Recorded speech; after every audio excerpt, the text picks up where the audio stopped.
এদিকে আজকের সবচেয়ে বড় খবর, আলহামদুলিল্লাহ আলহামদুলিল্লাহ আলহামদুলিল্লাহ, খামেনি কি তাহলে মরেননি? এইবার পোস্ট করলেন খামেনি, দিলেন যুদ্ধের ঘোষণা। আতঙ্কে ঘুম হারাম ইসরায়েল ও যুক্তরাষ্ট্রের, মুসলিম বিশ্বে আনন্দের ঝড়। থাকছে বিস্তারিত প্রতিবেদনে। এবার ইরানের নিশানায় নেতানিয়াহুর গোপন বাংকার। তেহরানের পক্ষ থেকে কড়া হুঁশিয়ারি দেওয়া হয়েছে, ইসরায়েলের শীর্ষ নেতাদের আস্তানাগুলো এখন আর সুরক্ষিত নয়, যে কোনো সময় সেখানে আঘাত হানতে পারে ইরানের বিধ্বংসী মিসাইল। এই হুমকিতে রীতিমতো নড়ে চড়ে বসেছে তেল আবিব প্রশাসন। মধ্যপ্রাচ্যে কি তবে এবার নতুন করে বড় যুদ্ধের দামামা বাজছে? এদিকে ভয়ঙ্কর পরিকল্পনা, খামেনির বদলায় ট্রাম্পকে খতম করার প্ল্যান ইরানের। থাকছে বিস্তারিত প্রতিবেদনে। 20 শতাব্দীর শেষ ভাগে রাষ্ট্রবিজ্ঞানী ফ্রান্সিস ফুকুয়ামা ইতিহাসের সমাপ্তি ঘোষণা করেছেন। তখন হয়তো তিনি কল্পনাও করতে পারেননি পৃথিবীতে একজন নেতানিয়াহু আর একজন ডোনাল্ড ট্রাম্প আছে, যারা একটি স্বাধীন দেশের ভিতরে গিয়ে দেশের প্রেসিডেন্টকে তুলে আনতে পারে, কিংবা ইচ্ছে হলে স্কুলের মধ্যে কিংবা নিরস্ত্র জাহাজে বোমা মেরে শত শত নিরাপরাধ মানুষকে মেরে ফেলতে পারে। তবে চীনা বংশোদ্ভূত কানাডীয় অধ্যাপক জিয়াং জুইকিন হয়তো অনেক কিছু ভেবে ফেলেছিলেন 2024 সালে। অনেক কিছু আজ করতে পেরে প্রফেসর জুইকিন 3টি ভবিষ্যৎবাণী করেছেন, যার মধ্যে 2টি ফলে গেছে, বাকি আছে 3টি, যেটি সঠিক হলে ইরান যুদ্ধে ট্রাম্পের পরাজয় নিশ্চিত। এদিকে অ্যাকশন শুরু করল ইরান। জয়ের স্বপ্নভঙ্গে কিছুই করার নেই আমেরিকা ইসরায়েলের। থাকছে বিস্তারিত প্রতিবেদনে। যুদ্ধে যাদের জীবন গড়া, তাদের আবার যুদ্ধ কিসের? আপনি ভয় ওই মানুষকে দেখাতে পারবেন যে ভয় পায়, আর যে ভয় পায় না, যতই চেষ্টা করেন তাকে আপনি ভয় দেখাতে পারবেন না। কথা বলছি ইরানকে। আশ্চর্যজনক বিষয় হচ্ছে, দ্বিতীয় মহাবিশ্বযুদ্ধের পর এই প্রথমবারের মতন মার্কিন যুক্তরাষ্ট্র নতুন একটা জিনিস উত্থাপন করলো। এদিকে ইরানকে গোয়েন্দা তথ্য দিচ্ছে রাশিয়া। রাশিয়ার গোয়েন্দা তথ্যে মার্কিনীদের ওপর নিখুঁত হামলা চালাচ্ছে ইরান। চাপের মুখে নতি স্বীকার নয়, এমন ঘোষণা দিয়েছেন ইরানের প্রেসিডেন্ট মাসুদ পেজিশকিয়ান। বিশ্বশক্তিগুলো ইরানকে মাথা নত করাতে চাইছে বলে অভিযোগ তুলে তিনি বলেন, নানা সংকট তৈরি করা হলেও আপোষ করবে না তেহরান। ইরানের প্যারালিম্পিক্স দলের সম্মাননা অনুষ্ঠানে এই মন্তব্য করেন তিনি। এবার কঠিন যুদ্ধের ডাক দিলেন ইরানের প্রয়াত সর্বোচ্চ ধর্মীয় নেতা আয়াতুল্লাহ আলী খামেনি, যার ফলে ঘুম উড়ে গেছে ইসরায়েল ও যুক্তরাষ্ট্রের। কিন্তু প্রশ্ন হলো, আয়াতুল্লাহ খামেনি মৃত্যুর পরেও কিভাবে যুদ্ধের ডাক দিলেন? বিষয়টি অবিশ্বাস্য হলেও সত্য যে তিনি এবার খোরামশার 4 দিয়ে ইসরায়েলে হামলার ঘোষণা দিয়েছেন। আসুন বিষয়টি বুঝি। গেল 1 মার্চ ইরানের সর্বোচ্চ ধর্মীয় নেতা আয়াতুল্লাহ আলী খামেনির মৃত্যুর খবর নিশ্চিত হওয়ার পর বিশ্ব রাজনীতিতে যখন শোক আর অনিশ্চয়তার ছায়া, ঠিক এমনই পরিস্থিতিতে অভাবনীয় ডিজিটাল বিস্ফোরণ ঘটল। খামেনির ভেরিফাইড এক্স হ্যান্ডেল থেকে শুক্রবার ভোরে আসা একটি পোস্ট এখন ওয়াশিংটন থেকে তেল আবিব সবার রাতের ঘুম কেড়ে নিয়েছে। কি ছিল তার সেই পোস্টে? সেই পোস্টে খামেনি একটি শক্তিশালী ব্যালিস্টিক ক্ষেপণাস্ত্রের ছবি এবং হাড়হীন করা কয়েকটি শব্দ লিখেছেন। সেখানে লেখা ছিল, খোরামশারের মুহূর্ত এখন দিগন্তে। ফার্সি ভাষায় লেখা সেই ছবির নিচে আরও যুক্ত ছিল, এটি ইরানের তরুণদের হাতে তৈরি, যা ইহুদিবাদী শাসনের হৃৎপিণ্ড গুড়িয়ে দিতে সক্ষম। এই পোস্টের পর থেকেই ঘুম হারাম হয়ে গেছে নেতানিয়াহু এবং ডোনাল্ড ট্রাম্পের। কি এই খোরামশার 4? খোরামশার 4 আসলে একটি শক্তিশালী ব্যালিস্টিক ক্ষেপণাস্ত্র, যা ইরানের তরুণেরা তৈরি করেছে। এর পাল্লা 1000 থেকে 2000 কিলোমিটার পর্যন্ত। এটি প্রায় 1800 কেজি ওজনের বিশাল ওয়্যারহেড বা বিস্ফোরক বহনে সক্ষম। 10 মিটারের এই মারণাস্ত্রটি সরাসরি শত্রুর দুর্ভেদ্য দুর্গ ধ্বংস করে দিতে পারে মুহূর্তেই। এই পোস্টটি কেবল ফাঁকা আওয়াজ নয় বলেই মনে করছেন বিশ্লেষকরা, কারণ পোস্টের ঠিক 24 ঘন্টা আগে বৃহস্পতিবার ভোরে ইসরায়েলের বেন গুরিয়ন বিমানবন্দর এবং সংলগ্ন 27 নম্বর স্কোয়াড্রন বিমান ঘাঁটিতে আছড়ে পড়েছে খোরামশার 4 মিসাইল। ইরানি বাহিনী এই হামলার দায় স্বীকার করে জানিয়েছে, 1 টন ওজনের বিস্ফোরক নিয়ে মিসাইলগুলো সরাসরি তেল আবিবের বুকে আঘাত এনেছে, যার ফলে ব্যাপক ক্ষয়ক্ষতি হয়েছে অত্র অঞ্চলে। প্রয়াত আয়াতুল্লাহ আলী খামেনির মৃত্যুর পর তার অ্যাকাউন্ট থেকে এই পোস্ট নিয়ে গোয়েন্দা বিশ্বে তোলপাড় শুরু হয়েছে। প্রশ্ন উঠেছে, আইআরজিসির কোনো কট্টরপন্থী গোষ্ঠী কি এখন তেহরানের ক্ষমতায় লাগাম ধরেছে, নাকি খামেনির ডিজিটাল অস্তিত্বকে ঢাল হিসেবে ব্যবহার করে কোনো বৃহত্তর যুদ্ধের ছক কষছে ইরান, নাকি সত্যি সত্যি বেঁচে রয়েছেন মুসলিম বিশ্বের এই ক্ষমতাধর নেতা? এদিকে ভয়ঙ্কর পরিকল্পনা, খামেনির বদলায় ট্রাম্পকে খতম করার প্ল্যান ইরানের। 2026 সালের মার্চ মাসের শুরুতে মার্কিন সেনারা ইরানের এক কর্মকর্তাকে খুন করে। অভিযোগ, ইরানের এই কর্মকর্তা ডোনাল্ড ট্রাম্পকে খুন করার একটি ইউনিটের নেতৃত্ব দিচ্ছিলেন। পেন্টাগন সরকারিভাবে সেটা জানিয়েও দিয়েছে। মার্কিন প্রতিরক্ষা সচিব পিট হেগজেথ সাংবাদিক সম্মেলন করে বলেন, ইরান ট্রাম্পকে হত্যা করতে চেয়েছিল, আর ট্রাম্প শেষ হাসি হাসলেন। যদিও খুন হওয়া কর্মকর্তার নাম প্রকাশ করা হয়নি। সাংবাদিক সম্মেলনে পিট হেগজেথ বলেন, মার্কিন প্রেসিডেন্ট ট্রাম্পকে খুন করার চেষ্টা করে ইরান। সেখানে এর জন্য বিশেষ একটি ইউনিট তৈরিও করা হয়েছিল। তাকে খুঁজে বের করে হত্যা করা হয়েছে। 2014 থেকে 2024 সাল পর্যন্ত তেহরান ওয়াশিংটন সম্পর্ক রীতিমতো তপ্ত ছিল। বিশেষ করে 2024 সালে আমেরিকার বিচার বিভাগ এক ইরানি নাগরিককে অভিযুক্ত করে যে ইরানের ইসলামিক রেভলিউশনারি গার্ড ট্রাম্পকে হত্যার নির্দেশ দেয়। তেহরান এই অভিযোগ অস্বীকার করে। ইরান এবং আমেরিকার সম্পর্কের ইতিহাসের মধ্যে রয়েছে 2020 সালের একটি ঘটনা। সেই সময় আমেরিকার সামরিক বাহিনী ইরানের শীর্ষ নিরাপত্তা ও গোয়েন্দা কমান্ডার মেজর জেনারেল কাসেম সোলেমানিকে খুন করে। আমেরিকা সেটা স্বীকার করে নিয়েছে। তেহরানের সঙ্গে ওয়াশিংটনের সম্পর্ক আগাগোড়াই তিক্ত। এই হত্যাকাণ্ড তিক্ততার পারদকে আরও চড়িয়ে দেয়। সেই ঘটনার প্রেক্ষাপটে ট্রাম্প হত্যার পরিকল্পনার অভিযুক্তরা হঠাৎই আন্তর্জাতিক মনোযোগের কেন্দ্রে চলে আসেন। পেন্টাগন জানিয়েছে যে এই কর্মকর্তাকে তালিকায় অন্তর্ভুক্ত করা হয়েছে, কিন্তু তিনি যুদ্ধের মূল লক্ষ্য ছিলেন না। হেক্সেথের দাবি, এই অভিযান ট্রাম্প বা কোনো ব্যক্তির অনুরোধে শুরু হয়নি, তবে যারা এই হত্যার পরিকল্পনায় জড়িত ছিল তাদেরও তালিকায় রাখা হয়েছে। অন্যদিকে ইসরায়েলের সংবাদমাধ্যমের দাবি, এই হাই প্রোফাইল হত্যার নেপথ্যে রয়েছে ইসরায়েলি বাহিনী। জয়েন্ট চিফ অফ স্টাফের চেয়ারম্যান জেনারেল ড্যান কেইন বলছেন, আমেরিকার সামরিক বাহিনী ইরানের বিরুদ্ধে ধারাবাহিক অগ্রগতি করছে। প্রথম দিন থেকে ইরানের ব্যালাস্টিক ক্ষেপণাস্ত্র এবং ড্রোন আক্রমণ যথাক্রমে 86% এবং 73% হ্রাস পেয়েছে। তিনি আরও বলেন, যুক্তরাষ্ট্রের বিমা বাহিনী ইরানের উপকূলের আকাশে আধিপত্য তৈরি করেছে। এখন তারা ইরানের ভিতরে তাদের আক্রমণ আরও ধারালো করেছে। জানিয়ে শুরু হয়েছিল এই প্রতিবেদন, সে বিষয়ে আরও কিছু তথ্য তুলে ধরা যেতে পারে। ট্রাম্পকে হত্যার ছক তৈরি করা হয় আমেরিকায় ভোটের মুখে। মার্কিন গোয়েন্দাদের দাবি, আইআরজিসির নির্দেশে ফরহাদ শাকিরি নামে এক ইরানি অ্যাসেট ট্রাম্পকে স্টক করে গুপ্ত হত্যার জন্য 2 ভাড়াটে খুনিকে সুপারি দিয়েছিল। ফরহাদ শাকিরিকে মার্কিন প্রশাসন গ্রেফতার করতে পারেনি। তবে আমেরিকার দাবি, এই পরিকল্পনার মাস্টারমাইন্ড ছিল আইআরজিসির স্পেশাল অপারেশনস ডিপার্টমেন্টের প্রধান রহমান মাকাদাম। ইরান যুদ্ধে খতম সেই মাকাদাম, তবে তাকে খতম করল কে? পেন্টাগন নাকি মুসাদ? এই একটি প্রশ্ন ঘিরেই দড়ি টানাটানি শুরু হয়েছে আমেরিকা ও ইসরায়েলের মধ্যে। আমেরিকান গোয়েন্দাদের মতে, এই গুপ্তহত্যার ছকের শিকড় রয়েছে 2020 সালে। প্রেসিডেন্ট হিসাবে ট্রাম্পের প্রথম মেয়াদ। তার নির্দেশেই ইরাকে ড্রোন হামলা চালিয়ে খতম করা হয়েছিল ইরানের শীর্ষস্থানীয় জেনারেল কাসেম সোলেমানিকে। তারই চরম প্রতিশোধ নিতে ট্রাম্পকে টার্গেট করেছিল তেহরান। এখন মাকাদামের মৃত্যু নিয়ে 2 মিত্রদেশ আমেরিকা ও ইসরায়েল যেভাবে আলাদা দাবি করছে, তা আন্তর্জাতিক রাজনীতিতে নয়া কৌতূহল তৈরি করেছে। আমেরিকা ইরান সংঘাত শুধুমাত্র মধ্যপ্রাচ্যেই সীমাবদ্ধ নয়, যুদ্ধের প্রভাব বিশ্বের অন্যান্য প্রান্তেও ছড়িয়ে পড়তে শুরু করেছে। ইরানের বিরুদ্ধে যুদ্ধে প্রথম 100 ঘণ্টায় খরচ হয়েছে $3.7 বিলিয়ন। দীর্ঘদিনের আন্তর্জাতিক নিষেধাজ্ঞা সত্ত্বেও ইরান কিভাবে ইসরায়েল ও আমেরিকার ওপর একের পর এক ক্ষেপণাস্ত্র হামলা চালিয়ে যাচ্ছে এবং কোথা থেকে সামলাচ্ছে এর বিপুল খরচ, প্রশ্ন উঠছে এ নিয়ে। গোয়েন্দা রিপোর্ট বলছে, এর নেপথ্যে রয়েছে ক্রিপ্টোকারেন্সি বা বিটকয়েনের গোপন পথ। এদিকে অ্যাকশন শুরু করল ইরান। জয়ের স্বপ্নভঙ্গে কিছুই করার নেই আমেরিকা ইসরায়েলের। দাঁতে দাঁত চেপে লড়াই বলতে ঠিক কী বোঝায়, সেটা মধ্যপ্রাচ্যের লড়াই থেকে পরিষ্কার। ইসরায়েলকে সঙ্গে নিয়ে ইরানের বিরুদ্ধে আমেরিকার সেনা অভিযান শুরু হওয়ার পর থেকে অনেকেই নিশ্চিত ছিলেন 2 শক্তির কাছে ইরানে নতজানু হবে, অর্থাৎ হেরে যাওয়ার আগেই তারা হার স্বীকার করে নেবে। কিন্তু কার্যক্ষেত্রে দেখা গেল ঠিক উল্টো। আমেরিকা ও ইসরায়েলের যৌথ হামলার জবাব ইরান যেভাবে দিয়ে চলেছে, তাতে একটা বিষয় স্পষ্ট, যে তেহরান সিদ্ধান্ত নিয়ে ফেলেছে, বিনা রণে নাহি দিব সূচাগ্র মেদিনী। যুদ্ধ শুরু হওয়ার পর 1 সপ্তাহ কেটে গিয়েছে। পশ্চিম এশিয়ার সংঘর্ষ শেষের কোনো ইঙ্গিত নেই। শুক্রবার সকাল পর্যন্ত ইরানে 2000-এরও বেশি মানুষ প্রাণ হারিয়েছেন। লেবাননে মৃত্যু হয়েছে 123 জনের। এখনও পর্যন্ত ইরানের তেহরান, কারাজ, মিনাব, আহওয়াজ, ইস্ফাহান সহ একাধিক শহর ক্ষতিগ্রস্ত। কোথায় দাঁড়িয়ে এই সংঘাত? সংযুক্ত আরব আমিরশাহীর কড়া হুঁশিয়ারির পরেও ফের ইরানের নিশানায় দুবাই। শুক্রবার ফের দুবাইয়ে ক্ষেপণাস্ত্র হামলা নিয়ে জল্পনা শুরু হয়েছে। বাসিন্দাদের মোবাইলে অ্যালার্ট পাঠিয়ে অবিলম্বে নিরাপদ আশ্রয়ে চলে যাওয়ার পরামর্শ দেওয়া হয়েছে। শুক্রবার দুপুরে আচমকাই বাসিন্দাদের মোবাইলে আসে মিসাইল হামলার বার্তায় বাসিন্দাদের নিরাপদ জায়গায় চলে যাওয়ার পরামর্শ দেওয়া হয়েছে। বাড়ির বাইরে বের হতেও নিষেধ করা হয়েছে। সেই সঙ্গে জরুরি পরিস্থিতির জন্য প্রস্তুত থাকতে বলা হয়েছে। এদিকে আমেরিকা ইরানের অস্ত্রবিহীন একটি রণতরীর ওপর হামলা চালায়। তেহরানের দাবি, আন্তর্জাতিক আইন লঙ্ঘন করে এই হামলা চালানো হয়েছে। ইরানের উপবিদেশমন্ত্রী সৈয়দ খাতিবজাদে জানান, খুবই দুর্ভাগ্যজনক ঘটনা। তিনি এও বলেন, হামলাকারীদের বিরুদ্ধে শেষ রক্তবিন্দু দিয়ে লড়াই করবে ইরান। বুধবার ভারত মহাসাগরের বুকে ইরানের একটি যুদ্ধজাহাজের উপর হামলা চালায় আমেরিকার একটি ডুবোজাহাজ।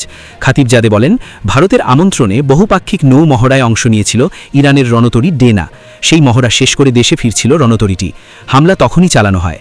এই হামলায় অনেক নাবিকের মৃত্যু হয়েছে বলে তিনি জানান। তবে মার্কিন শক্তির কাছে তেহরান যে কোনোভাবেই মাথা নত করবে না, সেটা দ্ব্যর্থহীন ভাষায় তিনি জানিয়ে দিয়েছেন। সেই সঙ্গে বলেছেন, আমেরিকা ও ইসরায়েলের হামলার প্রতিরোধ গড়ে তোলাই এখন ইরানের কাছে অগ্রাধিকার। তার দাবি, আমেরিকা ইসরায়েল হামলার প্রতিরোধ গড়ে তোলাই এখন ইরানের কাছে অগ্রাধিকার। সৈয়দ খাতিবজাদে বলেছেন, আমাদের কাছে থাকা শেষ বুলেট দিয়ে প্রতিরোধ করব, এছাড়া আমাদের কোনো বিকল্প নেই। আক্রমণকারীদের থামাতেই হবে। তবে মধ্যপ্রাচ্যের সংঘাতের আবহে খামেইনিকে নিয়ে একটি চাঞ্চল্যকর খবর প্রকাশ্যে এসেছে। খবরটি হল, ইরানের সর্বোচ্চ সর্বোচ্চ ধর্মীয় নেতা আয়াতুল্লাহ খামেইনিকে হত্যার পরিকল্পনা করা হয়েছিল গত বছর নভেম্বরে। আমেরিকাকে অন্ধকারে রেখেই এই পরিকল্পনা করেছিল ইসরায়েল, যদিও শেষ মুহূর্তে পরিকল্পনা বাতিল করা হয়, কারণ ইরান জুড়ে তখন খামেইনি বিরোধী বিক্ষোভ মাখাচাড়া দিয়ে ওঠে। এই চাঞ্চল্যকর তথ্য প্রকাশ্যে এনেছেন ইসরায়েলের প্রতিরক্ষামন্ত্রী কার্টস। সম্প্রতি এক অনুষ্ঠানে বক্তব্য রাখতে গিয়ে কার্টস বলেন, 2025 সালের নভেম্বর মাসে এক গোপন সামরিক বৈঠক করেছিলেন প্রধানমন্ত্রী বেঞ্জামিন নেতানিয়াহু। সেখানেই পরিকল্পনা করা হয় 2026 সালের জুন মাস নাগাদ চালানো হবে এই অভিযান। শুরুতেই এই হামলার বিষয়ে আমেরিকাকে কিছুই জানানো হয়নি। কার্টস বলেন, আমরা ঠিক করেছিলাম খামেনেইকে খতম করা হবে, প্রয়োজনে একাই এই অভিযান চালানো হবে, একাই এই অভিযান শেষ করার মতো ক্ষমতা আমাদের রয়েছে। ইসরায়েলের প্রতিরক্ষামন্ত্রী স্পষ্ট ভাষায় জানান, এবারের হামলা গতবারের তুলনায় 3 গুণ বেশি শক্তিশালী। আমাদের লক্ষ্য কেবল ইরানের ক্ষেপণাস্ত্র ভাণ্ডার বা পরমাণু ঘাঁটি ধ্বংস করা নয়, বরং এমন পরিস্থিতি তৈরি করা যাতে সেখানকার সাধারণ মানুষ ইরানের সরকারকে উপড়ে ফেলতে পারে। ইসরায়েলের মন্ত্রীর দাবি, আমরা চাই ইরানের জনগণ এই শাসনের পতন ঘটাক, আমরা সেই রাস্তাটা আরও পরিষ্কার করে দিচ্ছি। এদিকে ইরানকে গোয়েন্দা তথ্য দিয়ে সাহায্য করছে মিত্রদেশ রাশিয়া। দ্য ওয়াশিংটন পোস্টের প্রতিবেদনে মিলছে এমন তথ্য। জানানো হয়, স্যাটেলাইটের মাধ্যমে মার্কিন সেনাদের অবস্থান নিশ্চিত হয়ে তা পাঠানো হয় ইরানের সেনাবাহিনীর হাতে। ফলে মার্কিনীদের অবস্থানে নিখুঁত হামলা চালাতে পারে ইরান। প্রতিবেদনে দাবি করা হয়, যুদ্ধ চালিয়ে যেতে ইরানকে আর্থিকভাবে সাহায্যের প্রস্তুতি নিচ্ছে অপর মিত্র চীন। 1 সপ্তাহ ধরে ইরানে হামলা অব্যাহত রেখেছে যুক্তরাষ্ট্র ও ইসরায়েল। এরই মধ্যে তাদের পাশে দাঁড়িয়েছে ফ্রান্স, যুক্তরাজ্যের মতো ইউরোপের বেশ কিছু দেশ। এদিকে অসম এই যুদ্ধে একাই লড়ছে তেহরান।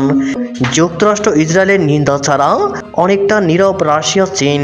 মেলেনি সামরিক সহায়তার আশ্বাসও।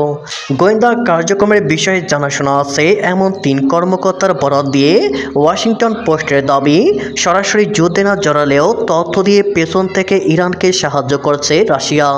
প্রতিবেদনে দাবি করা হয়, গুরুত্বপূর্ণ তথ্য দিয়ে ইরানের সামরিক বাহিনীকে নিখুঁত হামলা চালাতে সাহায্য করছে মস্কো।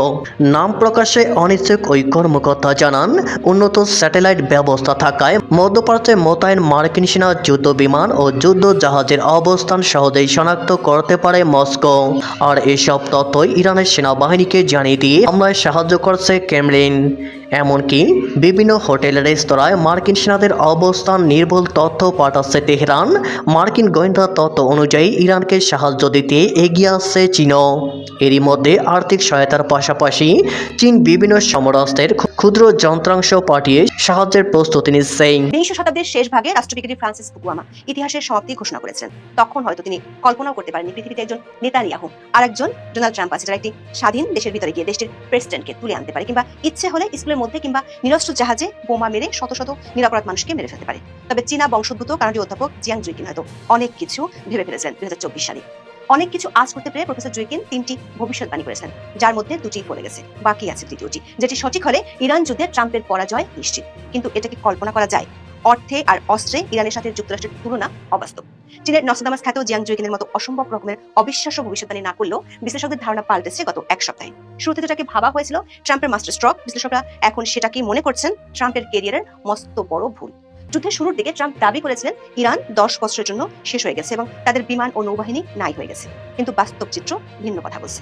ব্যাংকের লকারের মতো গোলাবারুদের হেফাজতখানা থেকে নতুন আর আধুনিক মিসাইল বের করছে ইরান। আমেরিকা ভেবেছিল এই যুদ্ধ ভেনেজুয়েলার মতো দ্রুত শেষ হবে, কিন্তু বাস্তবে এটি আফগানিস্তানের মতো দীর্ঘস্থায়ী সংকটের রূপ নিচ্ছে। পরিস্থিতি যত দূর গড়িয়েছে তাতে হুতিদের ক্ষেত্রে যেভাবে গোপনে সরে এসেছিল তেমনটাও সম্ভব না ইরানের ক্ষেত্রে। তাহলে কি অসীম ক্ষমতাধর মিস্টার ট্রাম্প আর তার আমেরিকা ব্যাকফুটে? এই প্রশ্ন তুলছেন আন্তর্জাতিক বিশ্লেষকেরা। বোতাদের ভীষণভাবে ভাবতে হচ্ছে ঐতিহাসিকভাবে যুদ্ধে কেন ইরানিদের কেউ হারাতে পারে না, কেন ইরান এক দুর্ভেদ্য দুর্গ যেখানে আধুনিক সমরাস্ত্র নিয়ে আসা মার্কিন বাহিনীর হাতে আছে 2টো অপশন, হয় ভাগো মানে পিছু হটো, না হয় বছরের পর বছর ধরে যুদ্ধ করতে থাকো, মানে এক দীর্ঘমেয়াদী ও ব্যয়বহুল যুদ্ধের ফাঁদে আটকা পড়ে যাওয়া। এর মধ্যে ইসরায়েলের টার্কি গেমের কোমর ফাঁস হয়ে যাওয়ার পরিস্থিতি আরো জটিল হয়ে যাচ্ছে। বর্তমান ইরান সংকটকে ঘিরে বেজিং ভিত্তিক অধ্যাপক জিয়াং জুইকিনের নাম এখন বিশ্বজুড়ে আলোচিত, যাকে সামাজিক যোগাযোগ মাধ্যমে চীনের নস্ট্রাডামাস বলা হচ্ছে। ইয়েল বিশ্ববিদ্যালয়ের ইতিহাস ও দর্শনের অধ্যাপক 2024 সালের মে মাসে তার প্রেডিক্টিভ হিস্ট্রি লেকচারে 3টি ভবিষ্যৎবাণী করেছেন। 1, নির্বাচনে জিতে ডোনাল্ড ট্রাম্প হোয়াইট হাউসে ফিরবে। 2, ট্রাম্পের দ্বিতীয় মেয়াদে ইরানের সাথে একটি বড় সংঘাত বাঁধবে। 2টি অক্ষরে অক্ষরে মিলে গেছে। 3 নম্বর ভবিষ্যৎবাণীটি ছিল ছিল ইরান যুদ্ধে আমেরিকার চূড়ান্ত পরাজয় এবং পিছু হটা। প্রথম দুটি দাবি হুবহু মিলে যাওয়ার পর যুদ্ধের তৃতীয় ভবিষ্যৎবাণীটি এখন ট্রাম্প প্রশ্নের জন্য এক মনস্তাত্ত্বিক চাপ হয়ে দাঁড়িয়েছে। তার মতে এই যুদ্ধটি কোনো স্বল্প মেয়াদী বিজয় নয়, বরং এটি একটি ক্ষয়িষ্ণু যুদ্ধ বা ওয়ার অফ অ্যাটিটিউশন হিসেবে দীর্ঘস্থায়ী হবে, যা শেষ পর্যন্ত আমেরিকান সাম্রাজ্যের পতন ঘটাবে। তিনি যুক্তি দিয়েছেন যে ইরান গত 20 বছর ধরে এই নির্দিষ্ট সংঘাতের জন্য প্রস্তুতি গ্রহণ করেছে এবং তাদের কৌশল কেবল সম্মুখ যুদ্ধ নয়, বরং মার্কিন শক্তির ধৈর্য ও অর্থনীতিকে ক্লান্ত করে তোলার উপর ভিত্তি করে প্রতিষ্ঠিত। দর্শক, অধ্যাপক জিয়াং জুইকিন কোনো জ্যোতিষী নন, তাহলে তার কথা মিলে যাচ্ছে কিভাবে? তার কথা কি কোনো বৈজ্ঞানিক ভিত্তি আছে? অধ্যাপক জুইকিন তার উদ্ভাবিত প্রেডিক্টিভ হিস্ট্রি নামক একটি বৈজ্ঞানিক কাঠামোর মাধ্যমে বৈশ্বিক রাজনীতির গতিপথ বিশ্লেষণ করেন। এই পদ্ধতিটি মূলত ঐতিহাসিক প্যাটার্ন, গেম থিওরি এবং ভূ রাজনৈতিক প্রণোদনার উপর ভিত্তি করে তৈরি। তিনি আইজাক আসিম্বের কালজয়ী কল্পবিজ্ঞানের ধারণা সাইকোহিস্ট্রি থেকে অনুপ্রাণিত হয়ে ঐতিহাসিক তথ্যের গাণিতিক মডেলে ভবিষ্যতের পূর্বাভাস প্রদান করেন। অধ্যাপক জুইকিন ইরানের বিরুদ্ধে মার্কিন সামরিক অভিযানকে প্রাচীন গ্রিসের সিসিলিয়ান অভিযান নামক ঐতিহাসিক বিপর্যয়ের সাথে তুলনা করেছেন। 415 খ্রিস্টপূর্বাব্দে পেলোপনেসিয়ান যুদ্ধের সময় এথেন্স যখন তার ক্ষমতার শিখরে ছিল, তখন তারা তাদের নৌশক্তির দম্ভে সিসিলি আক্রমণ করেছিল। সেই অভিযানের লক্ষ্য ছিল উচ্চবিলাসী, কিন্তু লজিস্টিক এবং কৌশলগতভাবে সেটি ছিল একটি দুঃস্বপ্ন। শেষ পর্যন্ত এথেন্সের বিশাল বাহিনী সিসিলির দুর্গম ভূখণ্ডে ধ্বংস হয়ে যায়, যা ছিল এথেন্সীয় সাম্রাজ্যের পতনের সূচনা। জিয়াং জুইকিনের মতে ইরান হলো আধুনিক যুগের সিসিলি। দেশটির বিশাল আয়তন, পাহাড়ি ভূপ্রকৃতি এবং অত্যন্ত উচ্চ ক্ষমতা সম্পন্ন স্বাধীন চেতা জনসংখ্যা যে কোনো আক্রমণকারী বাহিনীর জন্য একটি মৃত্যু ফাঁদে পরিণত করেছে। মার্কিন যুক্তরাষ্ট্র হয়তো প্রযুক্তির জোরে প্রাথমিক বিজয় অর্জন করতে পারে, কিন্তু দীর্ঘমেয়াদী দখলদারিত্ব বা শাসন পরিবর্তনের চেষ্টা তাদের জন্য লজিস্টিক বিপর্যয় ডেকে আনবে। তার বিশ্লেষণ অনুযায়ী ইরানের পার্বত্য ভূখণ্ড এবং বিশাল জনসংখ্যায় দেশটিকে দখলের জন্য অন্তত 30 থেকে 40 লক্ষ সৈন্যের প্রয়োজন, যা দেওয়ার সক্ষমতা বর্তমানে আমেরিকার নেই। জুইকিনের মতে যুদ্ধের ময়দানে মার্কিন সেনারা জিম্মি হিসেবে আটকা পড়বে এবং রাশিয়া একটি নিউক্লিয়ার রেড লাইন ঘোষণা করে আমেরিকাকে কৌশলগতভাবে একঘরে করে ফেলবে। দর্শক, প্রফেসর জুইকিনের ভিডিওটি ভাইরাল হওয়ায় বিশ্লেষকদের মধ্যে ঐতিহাসিক বাস্তবতাকে নতুন করে চিন্তা করার প্রবণতা দেখা যাচ্ছে। প্রশ্ন উঠছে, ইরানের দুর্ভেদ্য ভূগোল কি আবার ইরানকে রক্ষা করবে? ভাবা হচ্ছে সবচেয়ে বড় শক্তি হলো দেশটির অদ্বিতীয় ভৌগোলিক মানচিত্র। ইরান মূলত একটি বিশাল উচ্চভূমি, যা চারদিকে সুউচ্চ পর্বতমালা দ্বারা পরিবেষ্টিত। পশ্চিমে এবং দক্ষিণ পশ্চিমে প্রায় 1600 কিলোমিটার জুড়ে বিস্তৃত জাগ্রস পর্বতমালা দেশটিকে ইরাক এবং তুরস্ক থেকে প্রাকৃতিকভাবে বিচ্ছিন্ন করে রেখেছে।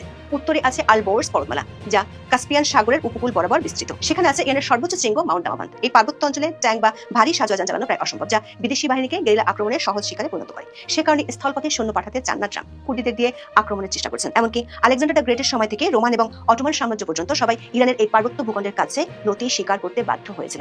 জাগ্রস পর্বতমালার বন্ধুর পথগুলো অতিক্রম করে একটি আধুনিক যান্ত্রিক বাহিনীকে ইরানের হৃৎপিণ্ডে পৌঁছাতে হলে যে পরিমাণ জ্বালানি এবং জনবল প্রয়োজন হবে তা বহন করা বর্তমান মার্কিন অর্থনীতির পক্ষে প্রায় অসম্ভব। দেশের অভ্যন্তরে আছে দার্স্তে কাভির এবং দার্স্তে লুত নামক বিশাল দুটি মরুভূমি। এই অঞ্চলগুলো জনবসতিহীন এবং প্রতিকূল আবহাওয়ার কারণে যে কোনো বিদেশি সৈন্যদলের জন্য এগুলো এক প্রাকৃতিক বিভীষিকা। জুয়েকিন এবং অন্যান্য বিশ্লেষকদের মতে ইরানের এই ভৌগোলিক মানচিত্রই তাকে একটি দুর্ভেদ্য দুর্গে পরিণত করেছে। 2026 সালে গ্লোবাল ফায়ার পাওয়ার ইন্ডেক্স অনুযায়ী যুক্তরাষ্ট্র ও ইসরায়েলের সাথে ইরানের সামরিক শক্তির তুলনা চলে না। ইসরায়েল একা হলে ইরানের পক্ষে লড়া অনেক সহজ ছিল। যদি শুরুর দিকে বিশেষ করে এক নিখুঁত টার্গেটে খামেনি সহ ইরানের শীর্ষ নেতাদের খুন করার পর ট্রাম্প ছিলেন খুশিতে টগবগ। 4 দিনের মধ্যে ইরানের রেজিম চেঞ্জের মিশন নিয়ে যুদ্ধে নেমেছিল ট্রাম্প ও নেতানিয়াহু। কিন্তু সপ্তাহখানেক পর উল্টো ট্রাম্পের চিন্তা বেড়েছে বহুগুণ। সপ্তাহ পেরিয়ে গেল, মধ্যপ্রাচ্য এখনো চলছে। তেহরানে ব্যাপক বোমাবর্ষণ ও কার্পেট বম্বিং চলছে। অন্যদিকে ইরান তাদের নেতার মৃত্যুর পর ইসরায়েলের তেল আবিব, হাইফা ও জেরুজালেম এবং গালফ অঞ্চলের মার্কিন মিশনগুলোতে পাল্টা আক্রমণ চালিয়ে যাচ্ছে। ইরানের প্রতিবাদ এখন আর আন্দোলনের পর্যায়ে নেই, বরং তা স্বজন হারানোদের শোকের মিছিলে পরিণত হয়েছে। খামেনির মৃত্যু উল্টো আমেরিকার জন্য নতুন বিপদ ডেকে এনেছে। খামেনির মৃত্যুর পর ইরানে কোনো স্পষ্ট চেইন অফ কমান্ড নেই, বরং তার একটি বিকেন্দ্রীভূত মোজাইক ডিফেন্স সিস্টেম বা ওপেন স্প্রিমোড গ্রহণ করেছে। ইরানের পররাষ্ট্রমন্ত্রী জানিয়েছেন অনেক সামরিক ইউনিট এখন কমান্ডের বাইরে কাজ করছে, যার ফলে আমেরিকার পক্ষ থেকে ভবিষ্যতে কোনো যুদ্ধবিরতি করতে চাইলেও কার সাথে আলোচনা করবে তা স্পষ্ট নয়। দর্শক, ইরান জানতো তারা আকাশপথে মার্কিন এবং ইসরায়েলি বাহিনীর সাথে সম্মুখ যুদ্ধে টিকে থাকতে পারবে না। তাই তারা গত 2 দশক ধরে অপ্রতিসীম যুদ্ধ বা অ্যাসিমেট্রিক ওয়েফার কৌশল রপ্ত করেছে। এই কৌশলের প্রধান শক্তি হলো তাদের বিস্তৃত প্রক্সি নেটওয়ার্ক, যা মধ্যপ্রাচ্য জুড়ে মার্কিন স্বার্থে আঘাত হানতে সক্ষম। হিজবুল্লাহ, হুতি, হামাস এবং ইরাকি ও সিরীয় শিয়া মিলিশিয়াদের সমন্বয়ে গঠিত এই অক্সিস অফ রেজিস্ট্যান্স মার্কিন যুক্তরাষ্ট্রের জন্য এক বিভীষিকায় পরিণত হয়েছে। দর্শক, বাহরাইনের মার্কিন 5ম নৌবহরের সদর দপ্তরে ইরানি মিসাইল সরাসরি যখন আঘাত হানে, তখন নিজ ঘরের অস্ত্রতা ট্রাম্পের চিন্তা বাড়াচ্ছে। এমনকি ট্রাম্পের মাগা সমর্থক গোষ্ঠীও এই অহেতুক যুদ্ধ নিয়ে ক্ষুব্ধ। সাবেক কংগ্রেসম্যান মার্জরি টেলর গ্রিন এই প্রশ্নকে মিথ্যাবাদী বলে অভিহিত করেছেন এবং মনে করিয়ে দিয়েছেন যে ট্রাম্প জিরো ওয়ার বা যুদ্ধহীন আমেরিকার প্রতিশ্রুতি দিয়েছেন। রয়টার্স এবং ইপসোসের জরিপে দেখা গেছে মাত্র 27% আমেরিকান এই যুদ্ধের পক্ষে রায় দিয়েছে। ইরান তার সস্তা ড্রোন দিয়ে আমেরিকার অত্যন্ত দামি ইন্টারসেপ্টর মিসাইল খরচ করিয়ে নিচ্ছে। পেন্টাগন এবং উপসাগরীয় মিত্ররা ইতিমধ্যে তাদের ইন্টারসেপ্টর মজুদ ফুরিয়ে আসার আশঙ্কা রয়েছে। অন্যদিকে ইসরায়েলের জন্য এই যুদ্ধ কেবল সামরিক নয়, বরং একটি বিশাল অর্থনৈতিক বোঝা হয়ে দাঁড়িয়েছে। ইসরায়েলের অর্থ মন্ত্রণালয় জানিয়েছে ইরানের সাথে এই সংঘাতের ফলে দেশের অর্থনীতি প্রতি সপ্তাহে $3 বিলিয়ন বা 9.4 বিলিয়ন শেকেল লোকসান গুনছে। শুধু কি ইসরায়েল, এই যুদ্ধের সবচেয়ে বিধ্বংসী প্রভাব পড়ছে বৈশ্বিক অর্থনীতিতে। হরমুজ প্রণালী, যা বিশ্বের মোট সমুদ্রজাত অপরিশোধিত তেলের 20% বহনের পথ, তা এখন যুদ্ধের কারণে কার্যকরভাবে বন্ধ আছে। এর ফলে বিশ্ব বাজারে তেলের দাম রাতারাতি লাফিয়ে বাড়ছে। যুদ্ধের 7ম দিনে ব্রেন্ট ক্রুডের দাম ব্যারেল প্রতি $83 পৌঁছেছে, যা গত শুক্রবার ছিল মাত্র $73। ট্রাম্প দাবি করেছেন হরমুজ খোলা থাকবে, কারণ ইরানের নৌবাহিনী সমুদ্রের নিচে, কিন্তু ইরান ইউএসবি এবং ভূমি থেকে উৎক্ষেপিত ক্ষেপণাস্ত্র দিয়ে জাহাজ চলাচল অচল করে দিয়েছে। এর মধ্যে ইসরায়েলের একটি টার্টি গেম পরিষ্কার হয়ে গেছে মিডল ইস্টের মার্কিন মিত্র দেশগুলোর কাছে। সাম্প্রতিক সময় সাইপ্রাসে ব্রিটিশ বিমান ঘাঁটিতে ড্রোন হামলা এবং সৌদি আরবের আরামকো তেল শোধনাগারে হামলার ঘটনাগুলোকে কেন্দ্র করে নতুন বিতর্ক শুরু হয়েছে। প্রাথমিকভাবে এই হামলার জন্য ইরানকে দায়ী করা হয়েছিল, কিন্তু পরে তদন্তে দেখা গেছে ড্রোনগুলো ইরান থেকে আসেনি। বিশ্লেষকদের মতে ইসরায়েল সম্ভবত ইচ্ছাকৃতভাবে নেটোর সদস্য রাষ্ট্র এবং মার্কিন মিত্রদের উপর এই ধরনের ফলস ফ্ল্যাগ অপারেশন পরিচালনা করছে, যাতে ইরানকে আন্তর্জাতিকভাবে কোণঠাসা করা যায় এবং বিশ্বের অন্যান্য শক্তিকে ইরানের বিরুদ্ধে যুদ্ধে টেনে আনা যায়। ইতিহাসে 1954 সালে লাভান এফার কিংবা 1967 সালে ইউএসএস লিবার্টির ঘটনা ইসরায়েলের এমন বাটপাড়ির ইতিহাসকে তুলে ধরে। দর্শক, মার্কিন নিষেধাজ্ঞার অন্যতম লক্ষ্য ছিল ইরানের আর্থিক সংস্থান বন্ধ করে দেওয়া, কিন্তু তেহরান একটি গোপন এবং অত্যন্ত কার্যকরী পথ খুঁজে পেয়েছে, বিটকয়েন মাইনিং। ইরানের কাছে প্রচুর সস্তা বিদ্যুৎ এবং প্রাকৃতিক গ্যাস রয়েছে, যা ব্যবহার করে তারা প্রতি বিটকয়েন মাইনিং করতে মাত্র $1,300 খরচ করে। বর্তমান বাজারে বিটকয়েনের দাম $73,000 হয়, তারা প্রতিটি কয়েনে প্রায় $71,700 মুনাফা করছে। এই ডিজিটাল মুদ্রা ব্যবহার করে ইরান আন্তর্জাতিক ব্যাংকিং চ্যানেলের বাইরে থেকে যুদ্ধের জন্য প্রয়োজনীয় যন্ত্রপাতি এবং জ্বালানি কেনে। অধ্যাপক জিয়াং জুইকিন এবং অন্যান্য বিশেষজ্ঞরা মনে করেন, এবারের ইরান যুদ্ধে মার্কিন যুক্তরাষ্ট্র এমন এক জোটের মুখোমুখি হয়েছে যারা পর্দার আড়াল থেকে ইরানকে অপ্রতিরোধ করে তুলছে। রাশিয়া এবং চীন সরাসরি যুদ্ধে না জড়ালেও তারা ইরানের জন্য টেকনোলজিক্যাল অ্যাঙ্কর হিসেবে কাজ করছে। রাশিয়া ইরানকে অত্যাধুনিক S-400 এয়ার ডিফেন্স সিস্টেম এবং SU-35 ফাইটার জেট সরবরাহ করেছে, যা মার্কিন স্টিলথ বিমানের গতিবিধি শনাক্ত করতে সক্ষম। অন্যদিকে চীন ইরানকে তাদের বাই-টু-3 নেভিগেশন সিস্টেমের অ্যাক্সেস দিয়েছে, যার ফলে মার্কিন জিপিএস জ্যামিং এর তোয়াক্কা না করে ইরানি মিসাইলগুলো সেন্টিমিটার লেভেল নির্ভুলতায় আঘাত হানতে পারছে। বিশেষজ্ঞরা মনে করেন, ট্রাম্প আর নেতানিয়াহু মাত্র মরুভূমির চোরাবালিতে আটকা পড়েছে। সামনে যখন ইরানের আরো টার্গেটেড আক্রমণের পুরোপুরি বিভ্রান্ত হবে, চীন তখন তাইওয়ান বা দক্ষিণ চীন সাগরে নিজের প্রভাব বিস্তার করবে। ওয়াশিংটনের কৌশলগত অগ্রাধিকার তখন ইরান থেকে সরে যেতে বাধ্য হবে। ট্রাম্পকে পরাজয়ের ঘোষণা না দিয়েও সরে আসতে হবে। আমেরিকা এই যুদ্ধে কোনো এক্সিট স্ট্র্যাটেজি বা বের হওয়ার পথ ছাড়াই জড়িয়ে পড়েছে। ইরানের ড্রোন ও ব্যালিস্টিক মিসাইল সক্ষমতা এবং অসম যুদ্ধ পদ্ধতি আমেরিকা ও ইসরায়েলকে অবাক করে দিয়েছে। ইতিহাস সাক্ষী আকাশপথে বোমা করে কখনোই কোনো সমস্যার পূর্ণ সমাধান হয়নি। ইরান এখন এমন এক অবস্থানে যেখানে তাদের হারানোর কিছু নাই, তাই তারা কোনো চুক্তি স্বাক্ষর করতে আগ্রহী হবে না। আর ট্রাম্প তিনি যুদ্ধের দরজা খুললেও তা বন্ধ করতে পারছেন না, যার খেসারত দিতে হচ্ছে পুরো বিশ্বকে। ইরান বিশ্ব অর্থনীতিকে দিচ্ছে ওয়েলসে। যুক্তরাষ্ট্রে ঘনিয়ে আসছে মিডটার্ম নির্বাচন, যেখানে তেলের দাম আর মুদ্রাস্ফীতি ট্রাম্পের গতি নড়বড়ে করে দেবে। বিশ্লেষকরা মনে করেন, শেষ পর্যন্ত ট্রাম্পকে হয়তো একটি সম্মানজনক শান্তি চুক্তির পথ খুঁজতে হবে, অন্যথায় এই যুদ্ধ তার দ্বিতীয় মেয়াদের সফলতার কবর রচনা করতে পারে। প্রশ্ন হলো, ট্রাম্পকে এই চোরাবালি থেকে উদ্ধার করবে কে? তবে যুদ্ধে যাদের জীবন গড়া, তাদের আবার যুদ্ধ কিসের? আপনি ভয় ওই মানুষকে দেখাতে পারবেন যে ভয় পায়, আর যে ভয় পায় না, যতই চেষ্টা করেন তাকে আপনি ভয় দেখাতে পারবেন না। কথা বলছি ইরানকে।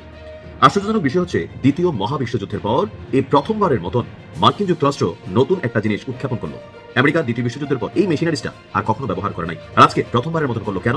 আজকে একটা নিউজ দিয়েছিলাম যে আমেরিকার যেই বিমানবাহী রণতরীগুলো আছে, যেগুলোর মাধ্যমে সেন্ট্রাল কমান্ডিং আপনার এখানে কি বলা যায় কন্ট্রোল করা হয়, অর্থাৎ পারস্য এবং আরব সাগরে থাকা বা ভারত মহাসাগরে থাকা যে যুদ্ধ জাহাজগুলো আছে, এগুলোর দুই একটাকে ইরান কিন্তু উড়াই দিছে। তো এর পরপরই দ্বিতীয় বিশ্বযুদ্ধের পর মার্কিন নৌবাহিনীর সাবমেরিন থেকে একটা আপনার কি বলা হয় যে বিস্ময়কর জিনিস ছোড়া হয়েছে। এটা নাম হচ্ছে টর্পেডো। এমনকি প্রথমবারই এটা থেকে সফলতা পেয়ে গেছে আমেরিকা। তার মানে বুঝতেই পারছেন আমেরিকা বিষয়টাকে কোন লেভেলে সিরিয়াস নিয়েছে।